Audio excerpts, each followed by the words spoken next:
Hey friends, welcome back. What if I told you there's a feature in Ableton Live 12 that 90% of producers don't use to its full potential? Something that can flip your entire creative process and turn MIDI or samples into an endless library of inspiration. I'm talking about Ableton Live's Similarity search, but not in the way you think.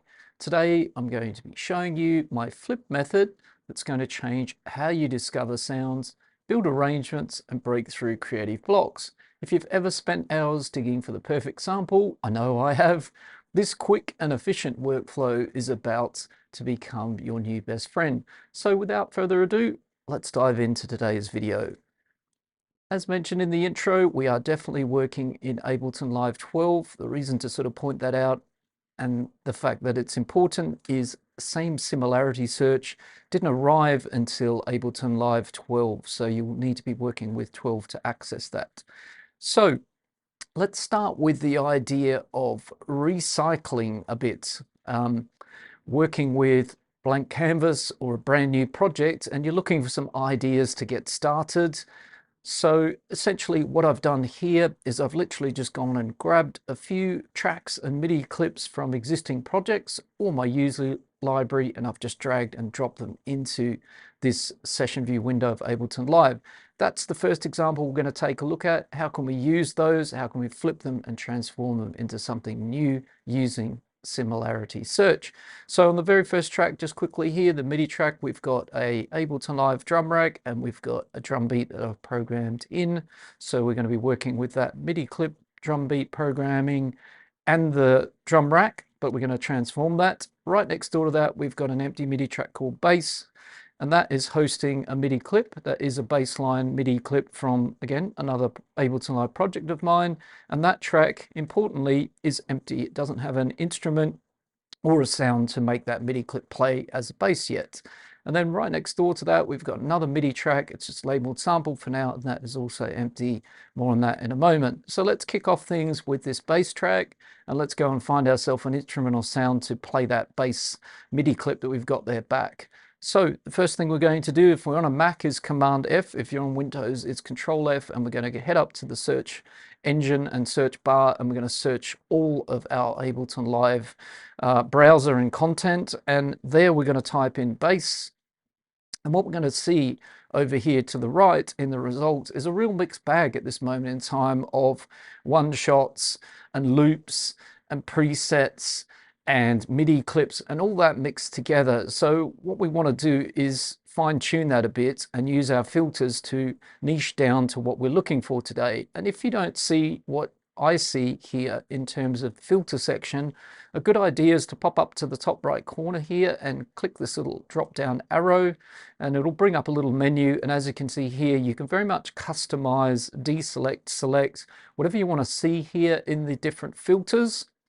And a handy little tip as well, if you're working with 12 and 12.2 even, the updates, do make sure you've got enabled auto tags checked as well, because that means you're using the full power of this search engine and the Ableton Live browser in 2025. And we're getting our own samples showing up here in the results, as well as all the content that comes bundled with Ableton Live, which I think is a good thing. So what we're going to do, and also as you can see, I've got pretty much all the filters selected, but what you can do is also minimize them quite easily, so you can very clean up this browser and leave things open that you want to see and close up things you don't, even though those categories are still there. So what we're going to start with here is we're going to have sample from content, and we're going to go for loop from type.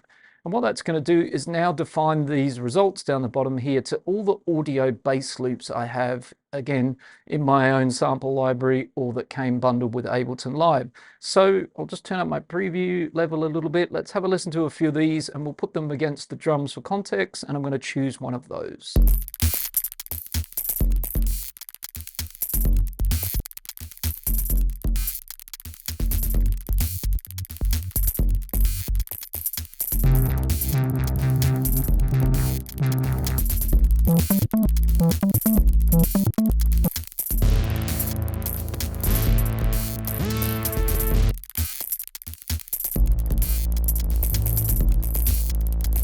Okay, so I like this pedal bass here. That kind of sounds like the sort of sound I'm aiming for. And you'll notice that once I've clicked on that, I'm now showing this little icon over here, and that is the same Similarity search icon. So what we're going to do now is click that, and Ableton Live is going to filter again the results, putting that chosen bass loop at the very top, and then ranking below it all the loops and sounds that Ableton Live feels is similar to that. And how it's doing that is paying attention to things like timbre, tone, and characteristics. So sometimes you'll find in there, you won't necessarily just find bass sounds. There could be pads, there could be all sorts that it feels are a good match with the example we've chosen.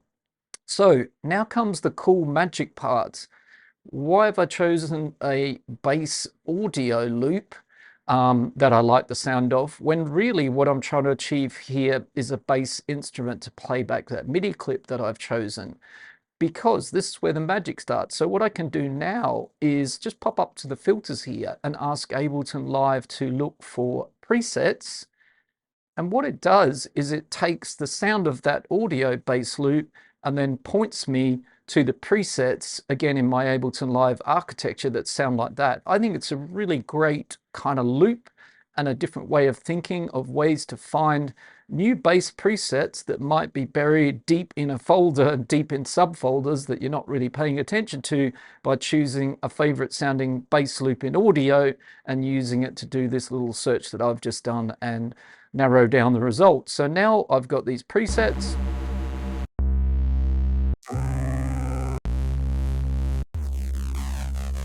And there's some cool ones there. Maybe this soft punch one already stands out. So I'm going to drag that over and drop it onto the bass track and hit play.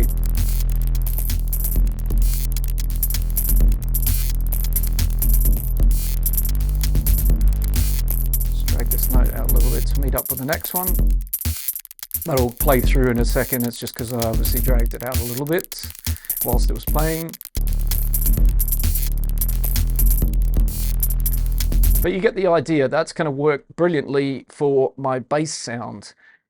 If we're having one of those days where we're not sure if that is the right bass sound, well, obviously we could keep trying out different examples from this search results here, but we could again flip that dice or roll that dice again and click the same similarity search with the one I've chosen, put that at the top, and now rank it and look at what else Ableton finds to go with it. So hopefully you kind of see the benefits of that idea. So that's the first example I wanted to show you today. It's kind of like recycling MIDI from an existing project, just dragging in the MIDI clip, finding a bass sound to play that MIDI clip back, but doing it in a way that we use audio loops from all of our sample packs, libraries, Splice, wherever, and use that as the source of the same similarity search. So let's move on to the next track that I've got here that's currently empty, and let's clear out our search in the browser previous one. Let's do another Command F, make sure we're in all. And now we're going to do music up in here. I'm just going to look for another idea. I'm going to deselect the preset and I'm going to start again with sample and loop. So we're going to grab ourselves some sort of a music loop to go with what we've got so far. So let's hit play and cycle through a few of these.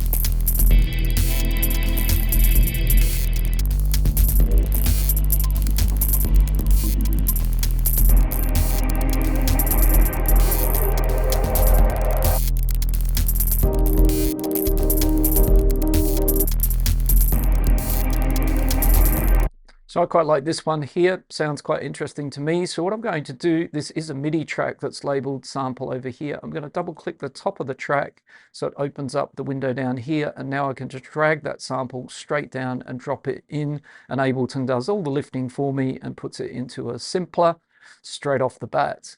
The next thing I'm going to do is make a MIDI clip to trigger this sample, and I can see in the right corner it's 8 bars long, so let's make ourselves a MIDI note. Make it legato, stretch our clip to 8 bars, and then we're going to re-legato that so that we can now play all the way through the sample.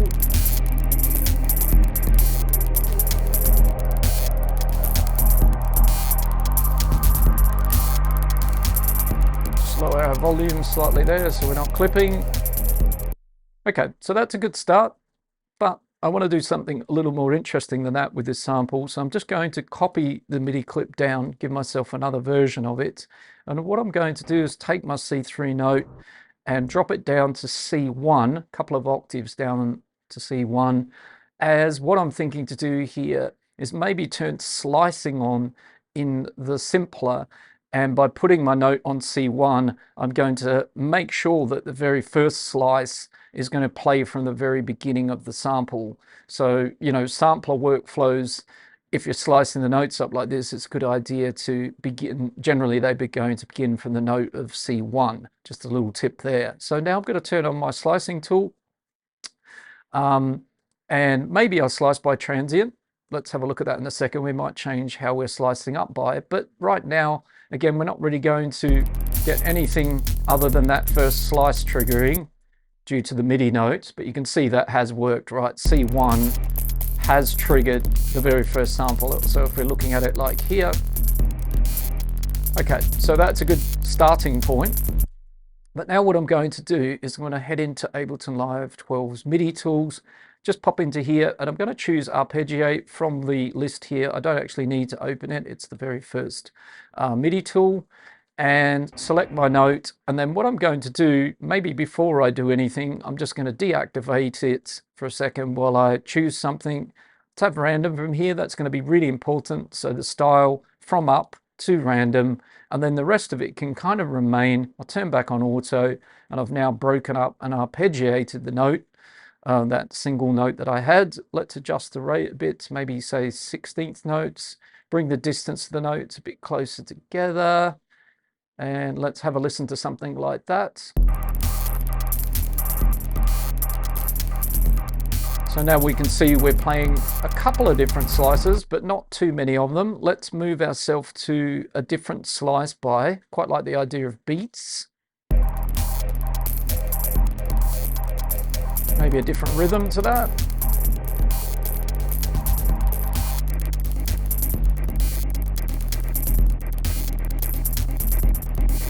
And if I want to access a few more slices, I could also broaden this a little bit. So if I pop up to the distance now and broaden that up to an octave, that's going to allow me to get through more slices. And if I want, I can also take my playhead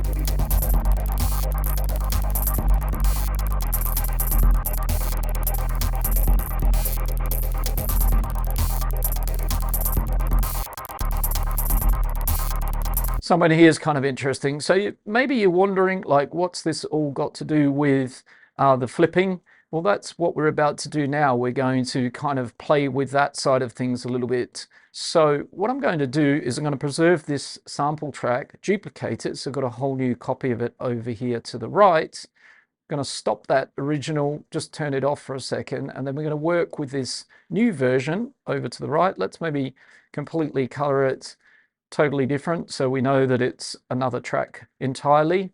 And then with this clip, what I'm going to do now is trigger play. It should sound the same. Sometimes if we don't see the slicing the same, by the way, you can just pop in here and restore that just by clicking in here. As I know that it was still slicing, but I couldn't see this action happening. And now what we're going to do is we're going to change the sample in the background here. So we've got kind of a simpler, we've got our pattern that's playing back the slices. And now what we can do is if we hover over the sample inside the simpler, we reveal these two little arrows here in the right corner. And essentially that's the nuts and bolts of the next technique, which is if we use the right arrow, we can move forwards through similar sounds that Ableton's doing. Again, all the lifting, it's going to find similar sounds to this particular one, and it's going to give me different options, flipping the sample. And if we use the left arrow, we can go backwards, all the way back to the original sample, depending on how far we've moved. And so it's a nice and simple idea and workflow. And just keep in mind with your creative caps on that this sample could be anything. It could be a vocal, again, it could be a bass, it could be a texture or atmosphere or a melody, whatever you like. The concept of the similarity search and flipping and swapping the sample will remain the same, but the source could be anything. So let's hit play and move the sample a bit.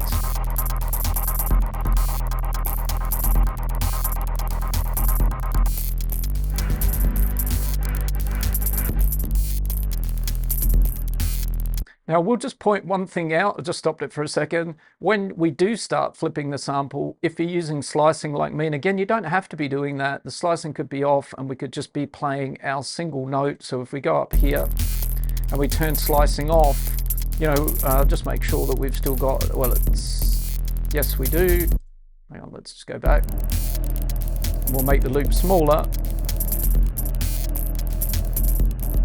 So you could be doing this and you could be cycling through.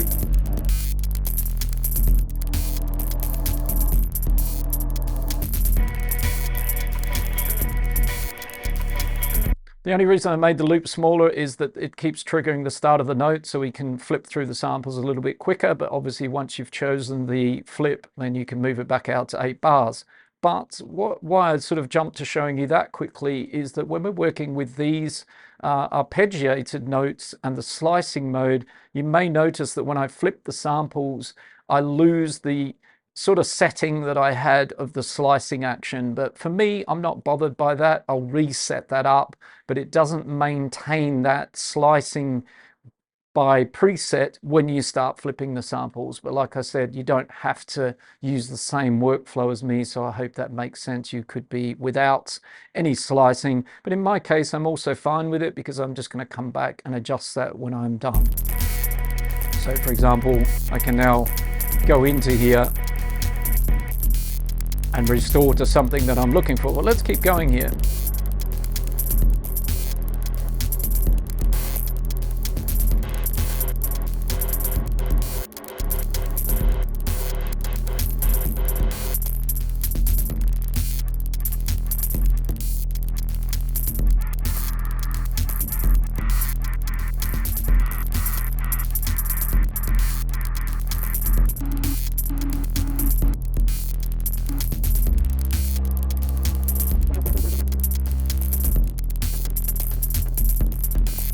Like this.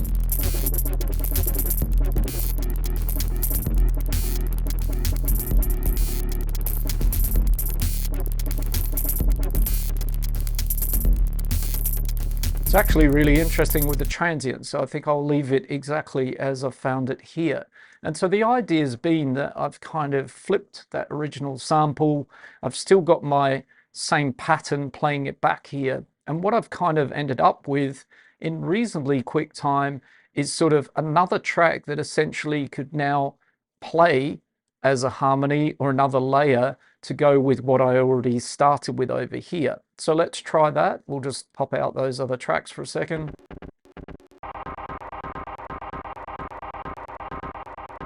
And just as an extra little bonus tip here, if we like, we can also change this pattern a little bit, so rhythmically it's a little bit different to the fact that it's currently a duplicate. It's exactly the same as this pattern here.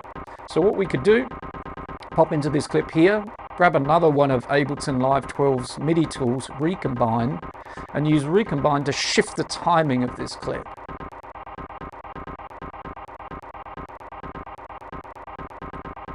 I'll just put it back in the center because I'm just going to select all the notes first down in here. Let's try it now. There we go. So I'm offsetting the timing of this clip to the original, so I can get a really nice, interesting rhythm. You could also move the pitch up and down if you like, or redo the arpeggiated notes. You know, it's very flexible in terms of what's going on here.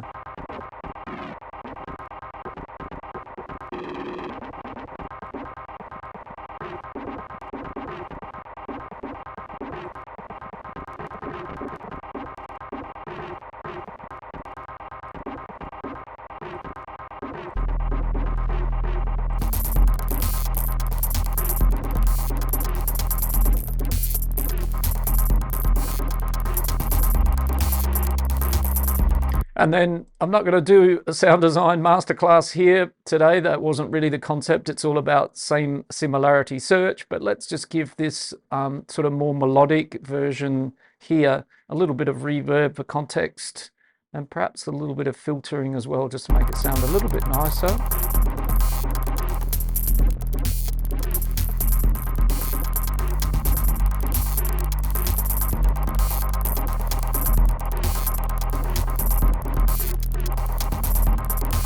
But like I said, the whole concept there was to sort of start with this idea, use the flipping or sound similarity search within the simpler, and actually end up coming out with a whole new layer to go with the original one. So as a final example here, let's go to the drum track and let's just look a little bit at sound similarity search when it comes to racks. If we navigate ourselves to the drum rack, we can see the little icon right at the top here. And if we toggle that on, you'll notice that all the pads in the rack, they change, and they change to show a arrow left and right and a little padlock icon. So if we toggle that back off, you can see we've just got the normal pads of mute, solo, and play. But if we toggle this on, we can see that, for example, if I really like the kick drum in this rack, I'm going to click the padlock, and that's going to exclude that kick from when we start again flipping and changing the sounds here in this rack. I'm going to exclude that. And so what we could do for a second here is listen to the drums, and maybe I'll toggle this back off. I just want to know that that's that sound, which it is. And now I'm going to toggle it back on and I'm going to lock that one. So that's not going to change within the drum groove. I'll bring back all the other sounds so we can do it in context. And now I'm going to start cycling through, flipping some of the pads within the drum rack.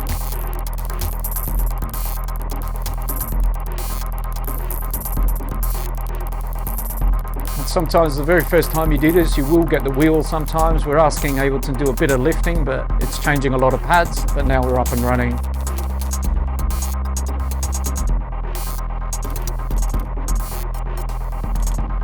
I'm also just going to do one thing to this sample here as well. Just going to pop into the controls. We'll do it a little bit more with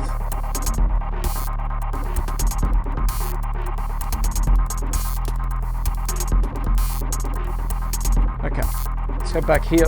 Or we'll just take those out for a second just so you can hear this a bit clearer.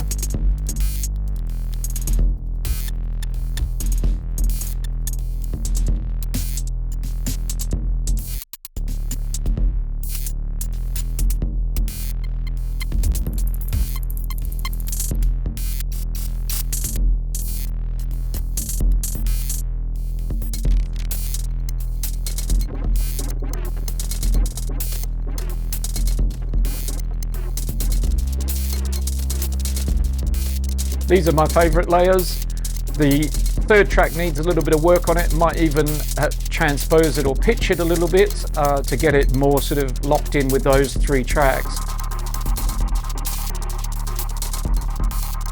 But it still works. It's just, as I said, I would kind of play around with it a little bit.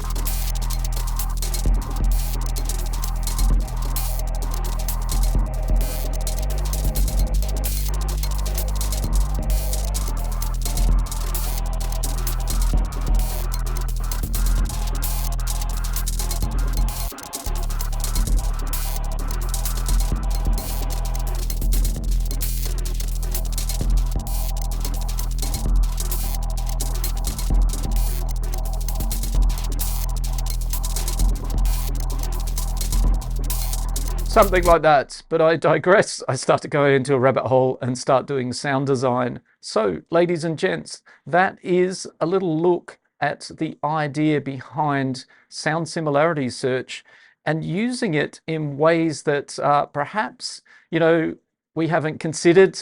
I think this is a great way, as I said, to start with a blank canvas or a brand new project and get some ideas, even like I've done here, things out of my existing projects or from my user library, bring them in and start transforming them and turning them into something completely new using all that great search engine that Ableton's given us and all that power in there to look through our own samples and all the content that comes bundled with the live. I really think it's quite magic to use sort of any audio loop as well and get it to point back to presets, even if you're organized and you've bookmarked, your favorite basses or pad sounds and things like that. This is a nice way to find maybe new presets that you're overlooking, but using an audio loop as the inspiration to start with. So on that note, if you did enjoy this video about flipping and recycling and using sound similarity search, do consider subscribing for more hidden Ableton gems, of course, and creative production techniques that you find on this channel.